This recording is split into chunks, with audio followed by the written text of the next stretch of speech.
Hello সবাইকে। আজকে মজার একটা বিষয় নিয়ে একটু শেয়ার করতে চাই তোমাদের সঙ্গে। বিষয়টা হচ্ছে যে এই গতকালকে নোয়াখালীতে যে মাহফিল না বলা ঠিক হবে না। এটা হচ্ছে একটা সমাবেশ, ইসলামিক সমাবেশ। ইসলামিক স্কলারদের একটা সমাবেশ। আচ্ছা, এই সমাবেশের মধ্যে যে সকল বিষয়গুলো নিয়ে কথা হয়েছে তার মধ্যে অন্যতম মজার একটা বিষয় হচ্ছে হিজবুত তৌহিদ নামে বাংলাদেশের একটা ধর্মীয় সংগঠন বা আন্দোলন যেটাই বলি না কেন, এইটার ব্যাংক অ্যাকাউন্ট যেন জব্দ করা হয়, আর হচ্ছে এর ইনকাম সোর্স কি তার যেন হিসাব চাওয়া হয়।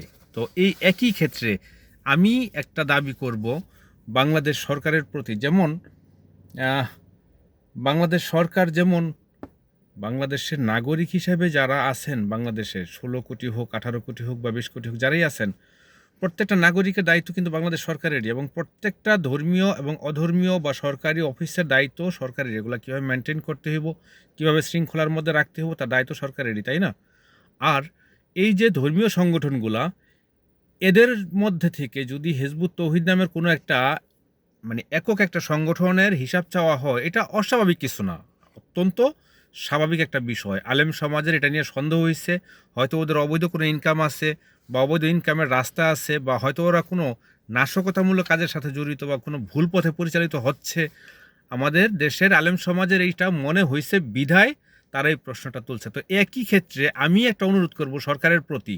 হুম আমার অনুরোধ হচ্ছে যে যদি যেহেতু প্রশ্ন উঠছেই, তাইলে ধর্মের নামে যারা ব্যবসা করতেছে বাংলাদেশে, হ্যাঁ, ধর্মের নাম দিয়ে যারা ব্যবসা করতেছে, আমাদের আল্লাহ পাক এবং রাসুল পাক সাল্লাল্লাহু আলাইহি ওয়াসাল্লামের নামের উপরে যারা ব্যবসা করতেছে, এদের প্রত্যেকেরই ব্যাংক অ্যাকাউন্ট জব্দ করা হোক, বা অন্ততপক্ষে চেক দেওয়া হোক। বিশেষ করে ধর্মীয় যে শিক্ষা প্রতিষ্ঠান, মাদ্রাসাগুলি, এই মাদ্রাসাগুলির মধ্যে আমরা ম্যাক্সিমাম টাইমই দেখতে পারি, বিশেষ করে রাস্তায় কোথাও বাইরে হইলে বা দেশের যে কোনো প্রান্তে কোথাও বাইরে হইলে আমরা যেটা দেখি, জায়গায় জায়গায় একটা টোলের মতো বসানো হয়, তারপরে মাইকিং করে তারপরে বিভিন্ন সাধারণ মানুষের কাছ থেকে সাহায্য চাওয়া শুরু করে। কি জন্য?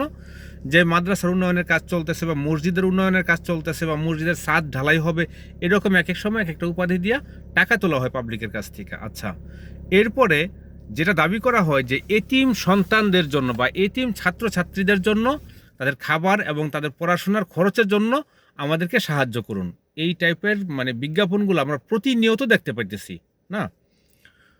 কিন্তু আমি ব্যক্তিগতভাবে আমার কিছু সহপাঠী বা আমার কিছু ফ্রেন্ড আছে যাদের মানে এই ছেলে মেয়েরা মাদ্রাসায় পড়ে, প্রতি বছর এক একটা ছাত্র, বাংলার হিসাব যদি করি, ক্লাস 1 থেকে আপনার ক্লাস 5 পর্যন্ত এই লেভেলের যে পড়াশোনাটা, একটা ছাত্র মোটামুটি লেভেলের একটা মাদ্রাসায় একটা ছাত্র বাৎসরিক খরচ, বছরে একবার যখন ভর্তি, বই খাতা এটা সেটা সব কিছু মিলেয়া 10 থেকে 15 হাজার টাকা যায়। তো 10 থেকে 15 হাজার টাকা যদি খরচ হয় এককালীন, তারপরে প্রতি মাসে মাসে এদেরকে বেতন দিতে হয়, তারপরে খাবার খরচ দিতে হয়, তাইলে এই টাকাগুলো কোথায় যায়? এরা তো এতিম। হুজুররা, আমাদের আলেম সমাজ দাবি করতেছে যে এতিম। আমি তো সবার জন্য বলতেছি না, আমার এই কথা সবার জন্য প্রযোজ্য না, কিন্তু ম্যাক্সিমাম যে সমস্ত জায়গায় আমি দেখি, ওই হিসাব করলে যে এই যে ইনকামটা মাদ্রাসার, কোটি কোটি বা হাজার হাজার কোটি টাকা সারা বাংলাদেশে বিভিন্ন মাদ্রাসায় ইনকাম হচ্ছে, এর কোনো ইনকাম ট্যাক্স দেওয়া হয় এমনটা আমার জানা নাই। যদি কারোর জানা থাকে, আমি দয়া করে আমাকে জানানোর জন্য অনুরোধ করছি, যেন আমিও জানতে পারি। ঠিক আছে? তো ভালো থাকবেন সবাই। আর হ্যাঁ, যদি প্রশ্ন যেহেতু উঠছে যে অর্থনৈতিক বিষয়, কারণ এর আগে আমরা যেটা দেখছি, যে কারণে কথাটা বলা, এটা হচ্ছে 63 জেলার মধ্যে একসঙ্গে বোমা হামলা করা হয়েছে বাংলাদেশে। সৌভাগ্যবশত আমাদের মুন্সিগঞ্জে আমাদের পুলিশ বা আমাদের প্রশাসনের ভাইয়েরা খুব যথেষ্ট সতর্ক ছিলেন, তাদের সতর্কতামূলক উদ্যোগের কারণে আমাদের এখানে তারা সফল হতে পারে নাই। কিন্তু 63 জেলার মধ্যে যে বোমা হামলা হয়েছে, তার নেপথ্যের নায়ক ছিল কিন্তু আলেম সমাজেরই একটা অংশ। আমি এককভাবে সমস্ত আলেম সমাজকে দোষারোপ করছি না, কিন্তু এই আলেম সমাজের একটা বৃহত্তর অংশ এই কাজের সঙ্গে জড়িত ছিল, যেটা পরবর্তীতে বিচার বিভাগ প্রমাণ করে দিছে, বাংলাদেশ বিচার বিভাগ।